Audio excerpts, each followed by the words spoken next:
Hi everybody. Hi, I'm Jessica and this is my fiance Patrick. I specialize in real estate out here in the San Gabriel Valley, but I work all of Southern California. And we want to welcome you to our first video blog post. Yay!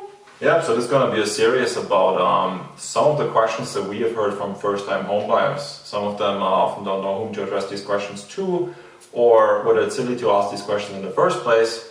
So that's going to be a series that just covers a lot of these questions that you might have in the process of finding a house, buying a house, like talking to the agent, like what are all these steps. So we're trying to cover. Yes. So one of the questions that we have heard oftentimes, and I would have as a first question when I started looking for homes online, is how much house can I afford, right? What are the factors that influence the amount of house I can afford? And one of these things is obviously the down payment. How much money do I need to have in my pocket in order to buy a house? Right, so I can address that. Down payment definitely depends on the loan type. There's so many types that require smaller percentages versus larger percentages. Obviously, most people know the 20% is what they should have, but that's not always the case. But I will caution this, the higher the down payment makes you more competitive when you are against other buyers when you're submitting an offer on a home. That's good to know.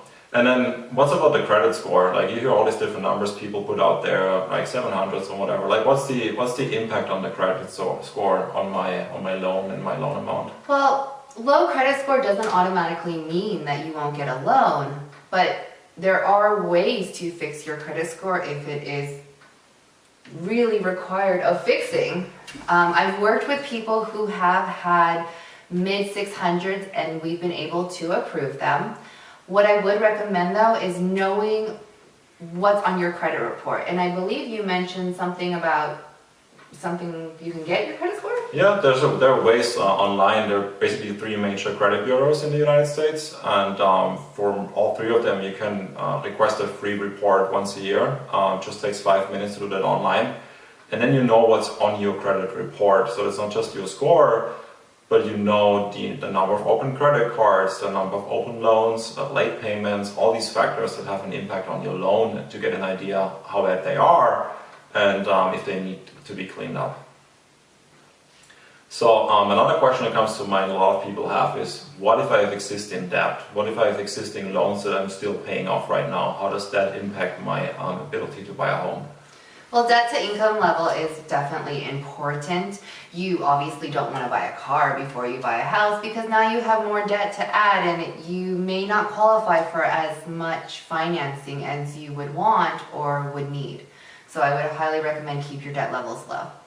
That's good to know. Yeah. And then there's a whole question around my income, right? How high should my income be in order for me to afford a house versus just keep renting an apartment? Is there like a number out there that I should have as a minimum income?